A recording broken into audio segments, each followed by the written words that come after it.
but she has a conflict. She's presenting another slide during the same time. So I recorded myself with my both with the presentation and with the demo. So let me share my screen.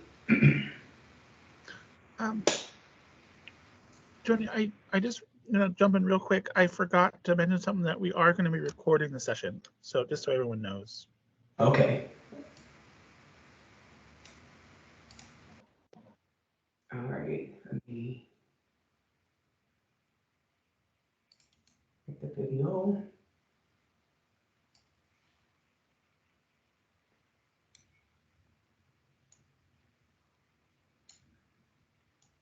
Let me know if everyone can see that. Can you see the video? That looks good. Okay, great. Let me start it. Good afternoon, everyone. My name is Tony Butler, and I'm very excited to be presenting my capstone project to you today. My capstone project is Growing Up Digital: Impact of Screen Time on the Health of Children and Adolescents. And before I start, I'd like to first apologize for my sore throat. I am sucking on a cough lozenge, and I am taking sips of water often. And I apologize ahead of time for any disruptions this might cause in my presentation. In today's agenda, I will cover the following topics: problem statement, motivation, background, related work, approach, data collection, data analysis, findings, demo. My demo will be a brief demonstration of my application, followed by conclusion, future work, and question and answers.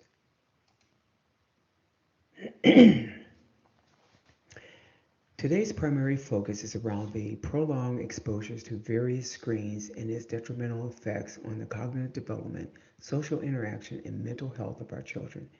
In today's digital age, screen time has become an integral part of our youth today, encompassing activities such as watching TV, using computers, playing video games, and engaging with smartphones. The impacts of this digital immersion and their health and development is a topic of growing concern. This capstone paper, titled Growing Up Digital: Impacts of Screen Time on the Health of Children and Adolescents, addresses the multifaceted issues of screen time and its consequences. The problem statement revolves around understanding how screen time influences the health and well-being of children and the adolescents. One of the motivations behind my research is personal. Witnessing the significant amount of screen time my 13-year-old grandson was spending led me to wonder about the effects it was having on his health. The reality is many of our youth today spends vast amount of times with their face planted in front of the screen. This real-world epidemic underscores the urgency of examining screen time and its impact on our children's health. The problem can be succinctly articulated as the gap between the current state of screen time usage among children, referred to as the as-is state, and the desired state that promotes their well-being, known as the to-be state. The as-is state is categorized by the ubiquitous presence of screens in children's lives, often leading to excessive and unregulated screen time. The negative consequences associated with this state includes physical health issues such as obesity, sleep disruptions, and reduced physical activity. There has been considerable amount of research related to impacts and the effects of screen time on children and adolescents. A 2022 J.R. Smith study established a significant link between excessive screen time and childhood obesity. This finding underlines the need to examine the relationship between sedentary behaviors and the health of our youth today.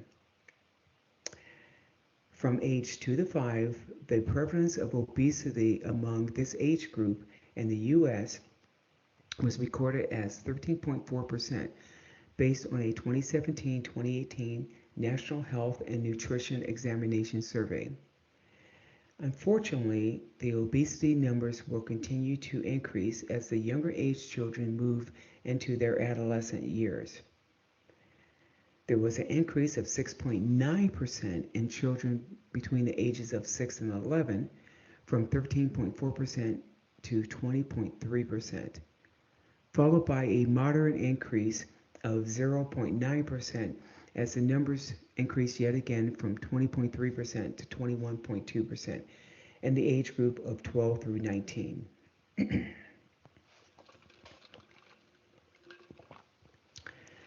This slide represents several key factors that promotes healthier habits, starting with a healthier diet.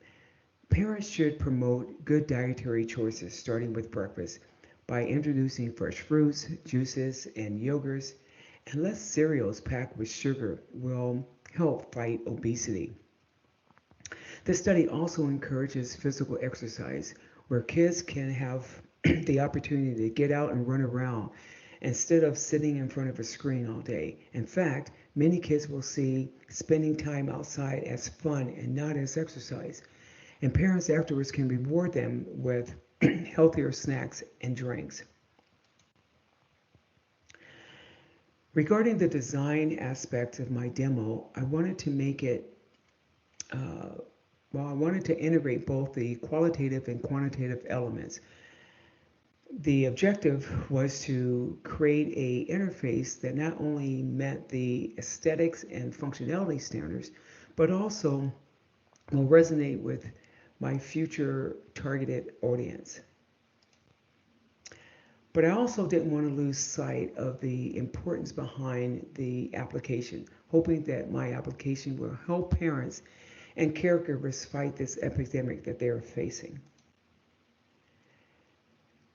So in the Smith survey, they shed some light on a couple of key facts. That adolescents and the critical age brackets of 14 to 17 are particularly vulnerable, with a higher likelihood of experiencing negative effects on their emotional stability and an increased rate in their mental health diagnosis. This age-specific impact underscores the need for a targeted, strategic, and managed screen time effectiveness among teenagers to help support their mental health. And I'm hoping that that's one thing that my application can do.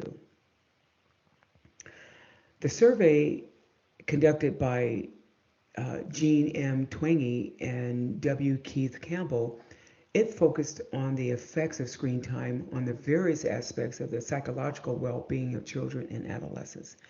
Their study, titled Association Between Screen Time and Lower Psychological Well-Being Among Children and Adolescents, evidence from a popular-based study published in the Preventive Medical Report, Volume 12 in 2018, focused on two key factors. Children and adolescents who exceeded 1 hour of screen time led to a 20% decline in their curiosity levels. Also, their study pointed out as screen time increased, distractibility rose by 10%. And I can contest, I see that in my 13-year-old grandson all the time.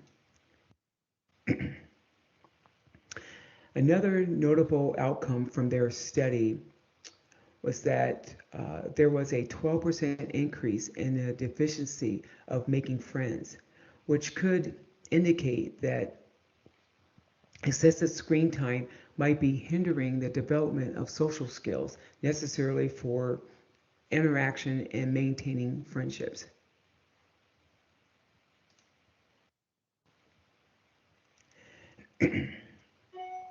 So I'd like to apologize for this screen. It's a little tough to read, so I will speak to some of the details here.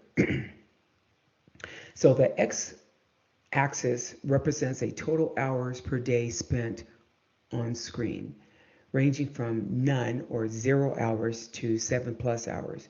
The y-axis represents the percentage of children and adolescents in the last 12 months from the date of the survey who either needed treatment or took medication, and is indicated by the percentage.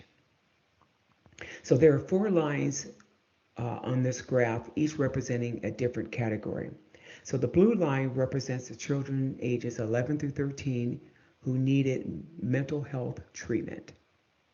The red line represents adolescents ages 14 through 17 who needed mental health treatment. The green line that is indicated here on this chart is the percentage of young children 11 to 13 who took medication for psychological issues. And finally, the purple line represents the older adolescents 14 through 17 who took medication for psychological issues. So it's clear to see that as screen time increases, so does the physical and mental issues behind it. This chart emphasizes the reality that older adolescents are more likely to need treatment and medication as their screen time increases. The above chart shows a significant increase in screen time across all age groups since COVID-19 began, with the most notable jump in the age group, no surprise, of 14 to 17 years old, where screen time increased by from 32% to 62%. Overall, there was a marketable increase from 21% to 44% when compared to total screen time before and since COVID-19. So indicating a widespread rise in screen usage among children and adolescents during the pandemic. And I don't think that's any surprise to any of us.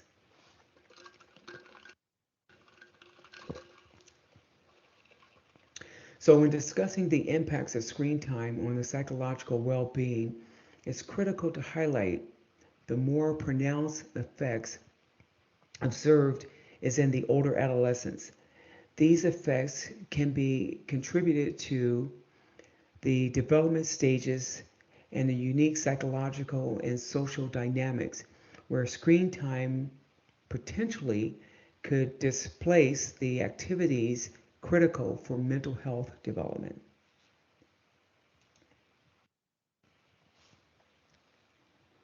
So it is advised that mental health professionals evaluate screen time habits as a significant factor when diagnosing and managing psychological and behavioral conditions in the youth demographics. The proactive step that parents and guardians can take to help fight against this excessive screen times is to proactively monitor and limit screen usage and foster better psychological health by promoting their children to get out and exercise and find other things to do, play family games, do different things that will pull them away from the screen. So basically, this led me directly to wanting to create an application to help combat this epidemic,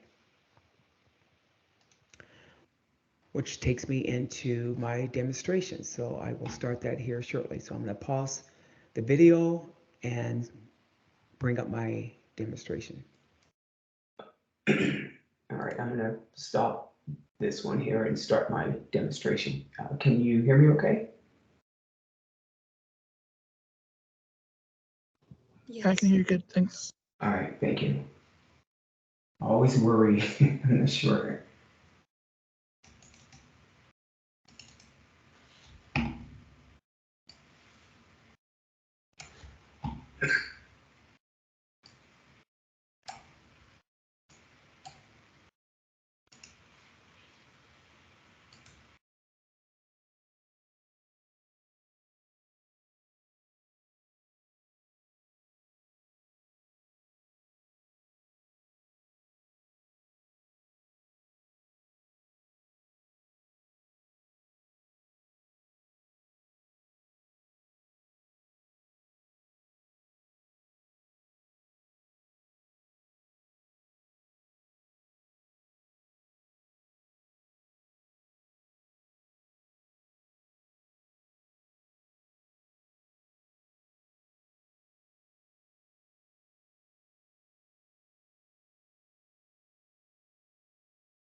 Hey, Tony, are you still bringing? You have more to your presentation? I'm sorry, what was that? Do you have? Are you have? You said you had a practical demonstration. I can actually demonstrate this one live if you need me to. Well, I'm just asking to see if there was more that you were going to present, or if that was. Oh no, it's it's just the application that I wrote, which is this one right here. Okay, so do you want to share your screen again so we can see it? Oh, I'm sorry, you weren't seeing that? No, I'm sorry. Oh my goodness, I'm sorry. I thought everyone was seeing it. Okay, do I need to start over? Yeah, why don't you start and give us a tour of what you've been working on? Okay, actually I can do it live. Okay. Let me move my video, if you can stand my voice. Okay, so let me expand it. So this application is written in Python, and I use a GUI interface. It's roughly about 450 some odd lines of code. It took me the whole semester to do it, so I'm not a coder per se. Let's just create I'm gonna call this person Mark. We're gonna create a parent. And once you create a parent, it will add it to the parent list. And you'll see Mark show up here. And let's give Mark a child. Call him Adam. And let's say Adam is 16. And we're gonna give Adam 240 minutes a day of total screen time. Okay, now if I try to create a child right now, it's going to throw an error. And it's going to want me to select a parent first. And excuse me, if I select anyone but Mark, it's going to assign Adam to that parent. So I have to make sure I select the right parent, which is Mark. And now I can create a child. And if you notice, next to the child's name is what their allotted time that we gave them. So for me, I have my two grandkids here. Kai, who inspired me to write this, is 13, and Ava is 8, and you can see the difference in the time that they have. But for each parent, there is a child or two that's going to be associated with them. So now that we've created the child and the parent-child relationship, you can come down here and you can add a resource. And so let's say Facebook.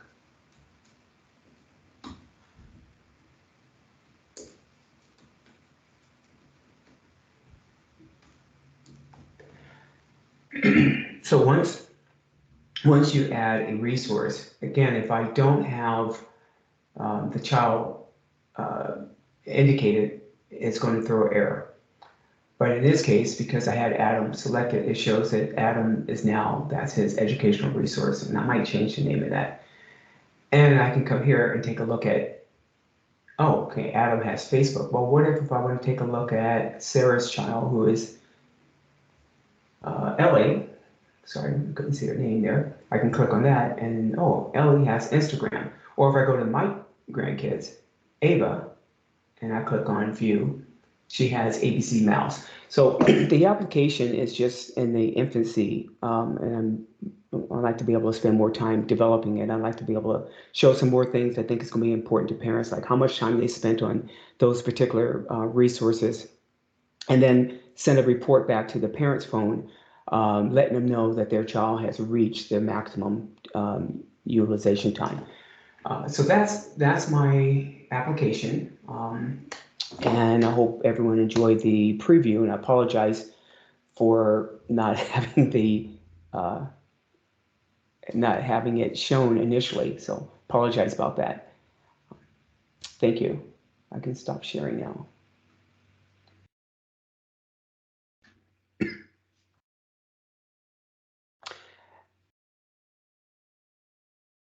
Okay.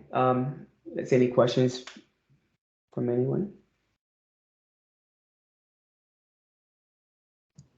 Good job, Tony. Thank you.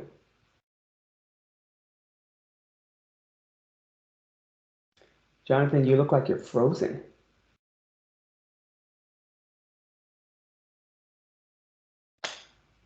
Did I lose you? Is everyone else there?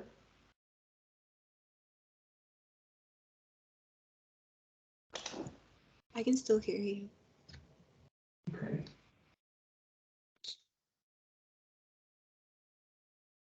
I'm not sure if we lost Jonathan or not.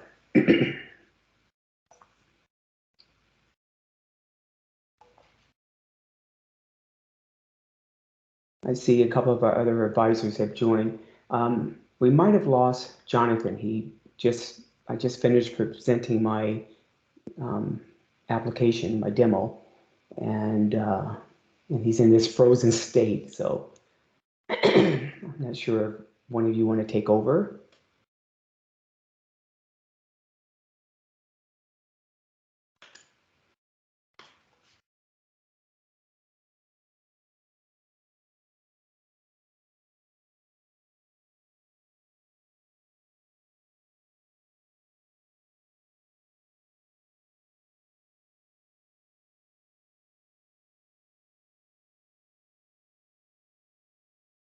Excuse me, Eliden, have you finished with your presentation? No, I haven't started yet. Tony just finished his. Oh, sorry. Yeah, Morgan wants to listen to you. Okay. I don't know where Jonathan went, but I can start. It's not a problem to me. Maybe he has some connection problems. Okay. Should I begin? Yes, sure. Okay. I'll turn on my camera. Hi everyone. My name is Eliden Hernandez. I will be presenting my final capstone today, which I'm really excited about. My project will be related to blockchain and its connection to luxury, just to essentially prevent counterfeits, which is a big problem today, not just financially, but globally, creating health issues, creating financial losses, hazards, and things like that. So I'll go ahead and get started and share my screen. Thank you.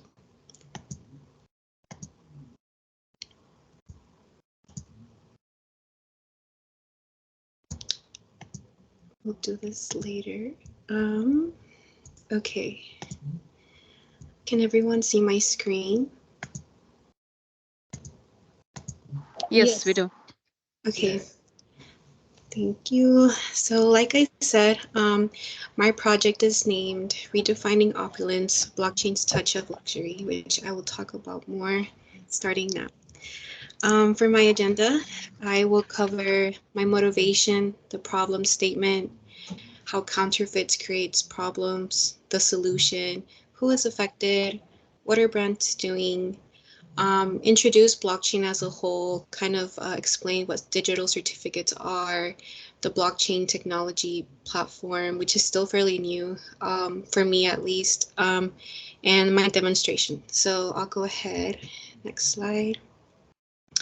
So my motivation, it's how, like I mentioned, counterfeits create global issues, and they not only affect luxury companies, which are at a total financial loss when this happens, but a lot of individuals start working in harsh conditions, countries start creating trade issues and things of that nature. So with blockchain, we can create a digital footprint to move forward and avoid these problems. My problem statement, luxury fashion is always in demand, and how can we make the connection with online buyers and vendors more authentic? A lot of times people buy luxury items not only from direct vendors, but also from third-party buyers, which I would say it is okay to give them the opportunity to do these things as long as everything is in a ethical way. And this is how I will introduce the mechanisms from blockchain, so I can demonstrate to you guys how this could brighten the potential within that those markets and also blockchain. Counterfeits create problems. I feel like a lot of us have seen things of this nature, fake shoes, fake handbags. Even though it is illegal, there's always a loophole that people can find around to get to these goods, which is, it's a little sad, but I mean, we have to admit that the problem is very big. And I mean, if I wanted, for example, a fake bag like the one pictured here, I could easily go to DHgate, Alibaba. Sometimes you can even buy these products in mass, wholesale, which is what a lot of people do, and they resell them for a fairly cheap price. And people will always be happy about this because you're getting a handbag that makes you look, that you like. A lot of people do it to make themselves look good. Or even a lot of people that don't have a problem affording these luxury things. I mean, crime exists in the world, and sometimes buying these fake goods just creates a safer alternative so that, you know, they can prevent loss, harm, danger, etc. Who is affected? So as I was mentioning to you guys a little bit earlier, if you take a look carefully at these pictures, these are just some of the issues that luxury items create. Luxury selling counterfeit goods is still a crime, and it creates a lot of scandal just because of the actual what the crime is. A lot of times people have to, I mean, the police officers, they have to get involved whenever these things happen. Of course, I would say here in Seattle, it's not as big, but when you go to areas like New York or even other countries, you can see how big this market is. And these people know that it's not right. So it creates a lot of crime. People are affected. Child labor is still a big thing. Just because we don't see it here doesn't mean that it's not real. I know in countries like Mexico, places that have low resources, I mean, money is a big factor for them just so they can feed their families. And a lot of times individuals, adults within their family aren't physically able to go to work. So child labor is still really big, unfortunately. Mass production of these goods have to be, will make profit still, even though they're at a ridiculously low price. So what a lot of times do, these sweatshops, mass factories, paying workers basically nothing, and then in return for, well, nothing, and just creating just a bad environment. A lot of these places don't have safety regulations or hazard preventions. A lot of these places contain dangerous fumes. Nothing is regulated, so this create hazard. This can create health issues in the future, which is very bad. Not only for the person experiencing that, but as a whole. When you have so many people going through this, it starts releasing pollution into the environment. If you take a look at the lady in the mass trash pile, just full of clothes, that is very real. A lot of people suffered through this. Well, countries, that's what I mean. They suffered through this, and you know, it's sad to see just because we don't see it here in the United States, but it's still very prominent in other countries. Bodies of water get polluted because of this, and it creates just a very bad and unsafe environment for those who live in those areas. When it comes to the government, a lot of countries are having trade issues just because of the problems that these cause. Financial loss, they don't really know sometimes who to blame it on. For example, in that political cartoon right there, when trade issues occur, for example, if USA is experiencing a loss because of China, because of these counterfeit goods, this can create relations that close, just because if it becomes that big of a problem and things of that nature. So yeah, financial loss, like I said, for these luxury companies is big, just because there's no profit when other people are buying the counterfeit goods. One thing I also want to say is that sustainability is something that we should keep in mind. Sustainability is keeping the earth clean, keeping the earth good, just so we can preserve it as much as we can. So what are brands doing? If you take a look here, I feel like a lot of you have seen these brands, whether you're familiar with them or not. They're pretty big. A lot of people like to buy them, collect them, things of that nature. But because of this, a lot of brands are venturing into the blockchain technology. And even there is a nonprofit, as you can see there. Their name is Aura Blockchain Consortium, and they're still fairly new. They established in 2021, and what they have done is that they have partnered with these brands to collaborate and basically just share all the challenges, excuse me, that authenticity brings. So we can develop this technology so we can create digital format proof that, for example, if you buy a watch from Chanel, you can make sure that it's real. If you buy a bag from Prada, you can make sure that it's real. And it even also escalates to jewelry. I can't remember the brand right now. I'm sorry, Cartier. I believe they sell diamonds as well. So at times, there's also ways that you can certify your diamonds online through blockchain. And once it is on blockchain, nobody can really alter that information, and it's a safe place for you to store that. When it comes to reselling, buyers can go on that platform and retrieve the certificate of authenticity, and from there you can just verify that the item is real, keeping the seller and the buyer happy.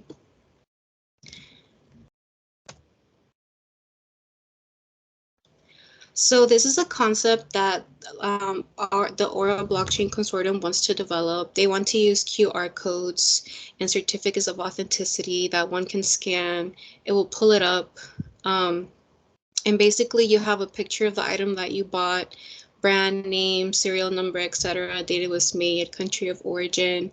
And this is really good, as not only it keeps record of what you have, even if I were to have a bag and I wanted to resell it, if I were to have the certificate, it would be very much easier for me to sell and the buyer to buy. So I feel like this is great.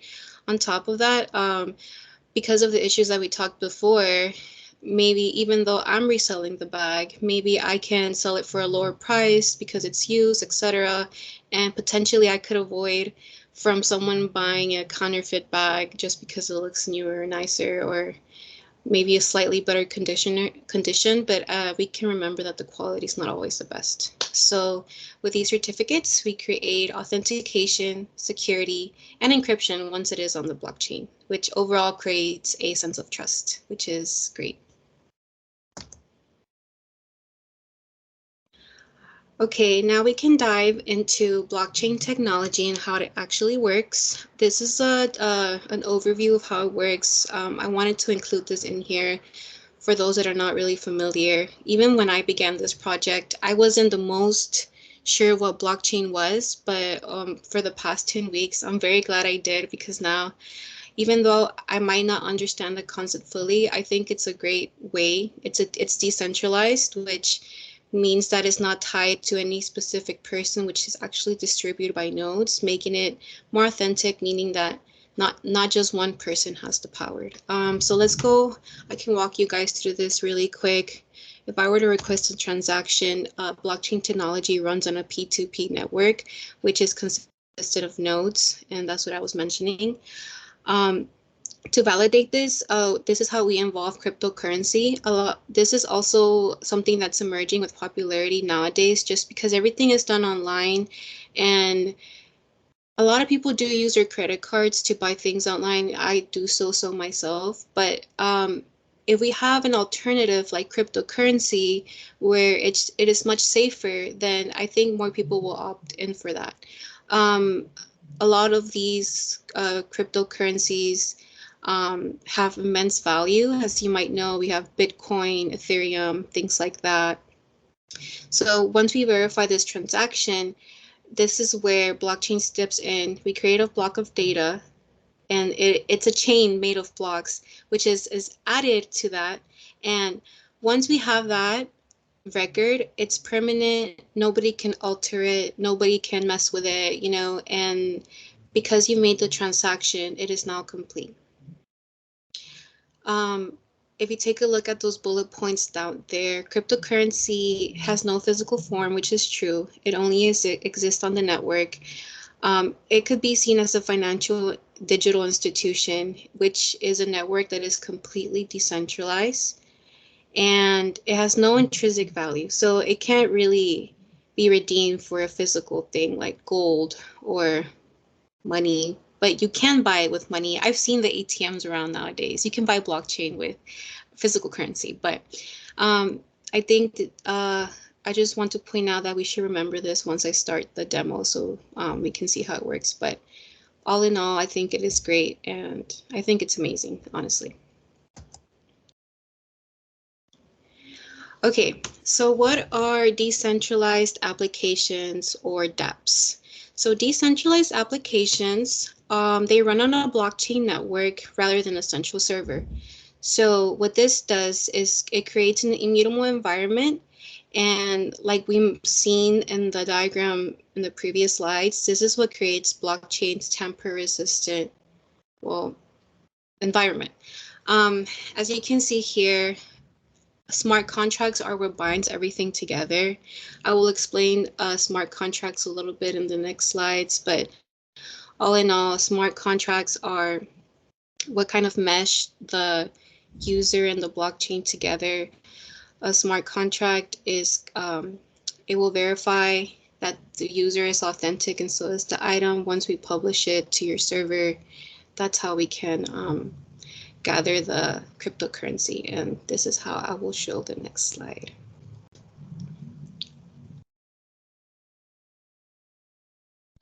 So before I get into my demonstration, I really want to hop into the technologies that I've used so you guys can have a better understanding of everything. This is a test project, so we have to keep in mind that if this is what we're used in the real world, we need way more security aspects just to make everything traceable, authentic, and as secure as possible. But with that said, let's go into the next slide. So the first application that was used was Remix IDE. I used this online platform and wrote the smart contract. IDE stands for Integrated Development Environment. It is open source, and I put Solidity next to it because Solidity is the programming language that we use to develop these smart contracts. It is most popular on the Ethereum blockchain. We have to keep in mind that Ethereum is not only a cryptocurrency, but it is also a technology. And within IDE, I can deploy, I can debug, and I can compile these contracts, which is really cool because I think for a person that is completely new, it gives a lot of good demonstrations on how to use this, making it really simple at first, but I think it's great. And like I said, Solidity is the programming language that comes together so you can create your smart contracts. So what is Ganache? Ganache is actually kind of like a child of like Truffle. So Ganache provides simulated blockchain for developers to test smart contracts. I will give you a visual what this looks like. It's pretty amazing, actually. As we all know, cryptocurrency does cost money. So I mean, for these tests, I didn't want to spend like $100, especially if it didn't work, because it did take some trial and error, to be honest. So with this thus, it's pretty cool. It actually creates your blockchain environment with preloaded Ethereum accounts. I think it's about 100 each. I will show you in my demonstration. And it is a personal blockchain. And within that Ganache, you can see your transactions, you can see your contracts, you can see your account, your private keys, everything. So I think it's really great for anyone who is trying to test their newly dApp, or just trying to get familiar with what blockchain is, or how would it look like if I'm having a transaction and things of that nature. So I say Ganache is really great. There's others out there very similar to it, but at least for me, this is what I feel was most easy to understand and use. MetaMask. So I will also show you this in the demonstration. MetaMask is a browser extension that allows users to interact with dApps. It is a digital wallet, basically. It has all your accounts. You can have multiple accounts and your different cryptocurrencies. Like I said, for this one, I'll be using Ethereum, and it is great for interacting with smart contracts. I really like this because, like I said, also like Ganache, it gives a very simple demonstration on how to use, how to load your accounts, how to create fake networks, essentially, so I can access the Ganache fake Ethereum accounts, which is really great. And it was very, very straightforward. And I will show you a little bit of how that looks like once the transaction is processed and is successful. Okay, so I feel like I've covered all of the general key points and the technologies used for my demonstration.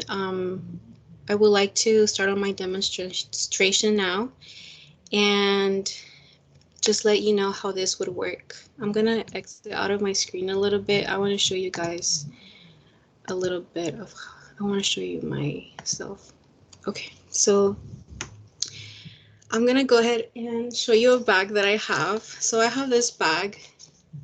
I'm gonna give you guys a QR code. You don't have to scan it. I can also pull it up on my computer, but I just want you to see what we're gonna do. So basically what we're gonna do is, scenario is I bought this bag.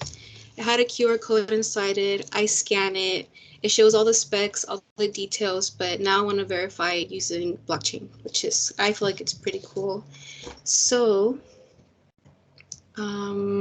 let's see, I'm gonna go ahead and pull up the QR code.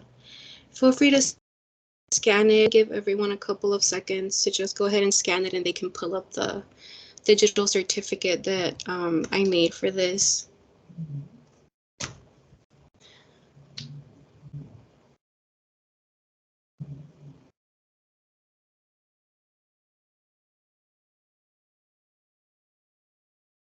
Okay, so if you go ahead, if you scan that, you will see that a certificate of authenticity came up containing all the specs. If you're having trouble, I can pull it up here.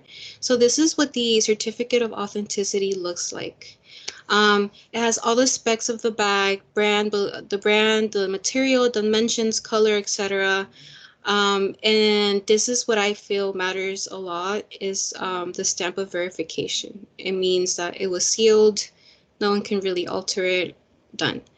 I want to copy this serial number because this is the number that we're going to use to verify our handbag. So we can go ahead and scan it here, copy it, and I'll minimize it. Okay, now I can go ahead and just walk you through on how I made my smart contract. So this is a Remix IDE Ethereum. So this is, I'll give you a little walkthrough before I start. So this is my smart contract. This is how it looks. It has the constructors, the functions, which is really cool. They tell you the gas price, and then it will translate to the actual Ethereum, and I'll show you there in a minute. So this is what I've created. Let's go ahead and compile and deploy this contract. I've already done so, but for the sake of this presentation, I will give you just a visual of how it would work. So first, let's start with Ganache. For this to work, you have to have Ganache open. I'll show you the Ganache platform with a pre-made accounts. So the one I've been using today for this demonstration will be this one, as you can see.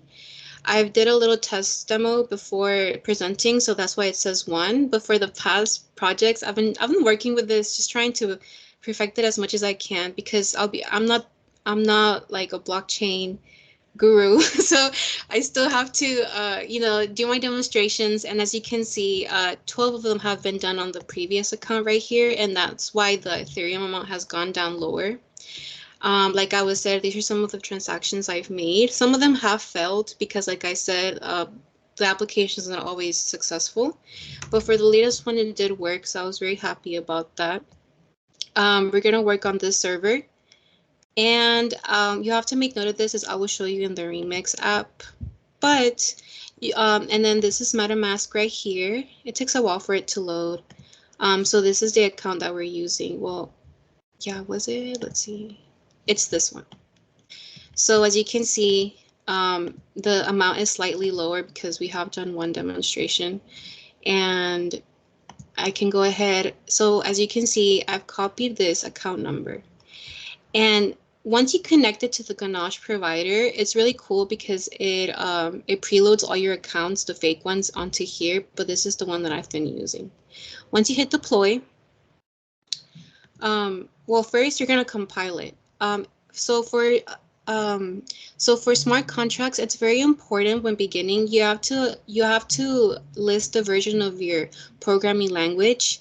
Even though this is not the latest version, this is the one that will work for me on my computer. I've tried to find out why specifically, but it didn't. So I'm just gonna go along with it. And you always have to have a license identifier. Sometimes it's MIT, sometimes it's unlicensed, sometimes it's licensed, just depending on your computer and what you're working with. So for me, it was MIT that worked, and it was version 0819 of Solidity. Once you compile your project, then you can go to your deploy and run transactions. It's gonna tell you the gas limit. That's this is not needed for here. And then once you hit deploy, you'll go onto your terminal and it says status, transaction mine and execution succeed. So this means that it worked, which is good. This will provide all of our details which are needed for our code for our user interface. That way, when we're trying to contact the smart contract, it will give us the access to verify. I would like to note that when making your code, the main steps here are just to copy your contract address and go back here and copy your ABI, which stands for Application Binary Interfaces. So for sake of time, I'm just gonna move a little faster now. I'm gonna go ahead and, so this is how you make the smart contract. Now, I use Visual Studio Code. There's a lot of other text editors that you can use. I know Sublime is one of them and things like that. But for my demonstration, I will be using Vision Code. So this is what this was my code. First, I created the user interface, what it looks like. You know, I try to make it as aesthetically pleasing, make it look nice, etc. Our script from Java. This is where we will connect. We have to request the Ethereum. You have to request, you know, if it's not detected, you have to give an error. This is where I was talking about our contract and ABI addresses. This is the contract address that was made for our deployed contract. And this is the ABI that you need for this to work properly. It's pretty lengthy. And then this is the functions that you will use to verify that it's real once you input your number, things like that. And these are the messages that will be generated. If it is real, it's verified. If it's not real, or because you lack funds in your MetaMask wallet, then it will just not let you do it. So this is how it looks. We also must note that we must include our certificate inside of our code, well, inside of our project here. And all of these are pre-made once you execute those functions. So we can go ahead and now start our demonstration. I'm gonna go live. So I used a live server for this. A lot of people use Truffle, Python, etc. I just chose to use the live extension that's within VS Code. It made it easier for me. So once I click go live, it would open. Oh no, I don't know what happened. Hold on. Oh, there it is. Okay, so I will go ahead, and if you remember, I copied that serial number from my bag, and once I click verify, MetaMask should show up. Remove the Ethereum that it will charge me to verify my bag, and then I'll put the message. So let's go ahead and do that. Here's MetaMask working. Let's see. Let me try again. Sometimes, like I said, it's not perfect, but it has issues. So sometimes once you go here, it should be able to active. switch to this account. Let's see if it'll work now.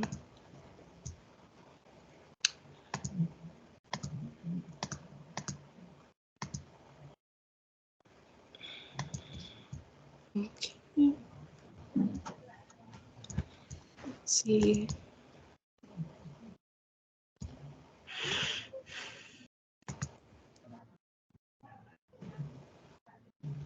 Well, I wish I could show you guys that. Well, for example, if you don't have the funds, this is the message that it will create, right? But if you did have the funds, which I don't know why it's not working anymore. Oh, there it is. Yay. Okay. So I've showed you what it looks like if you don't have the funds, if your bag is not real, it will not let you verify it.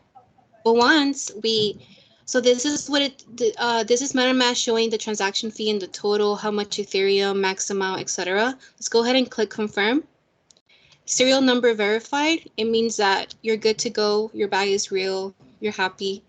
And now well, that was pretty much the demonstration that I wanted to show you guys. So we have verified that our bag was real using our serial number. And yeah, thank you. I can go back to my, thank you. And I think that's it. I can stop sharing my screen. That's fine.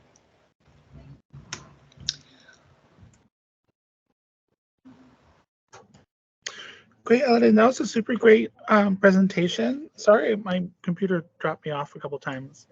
I did have one question about the smart contracts. Sure. Are you able to use them without purchasing, like without Ethereum, or is it like just for verification of items?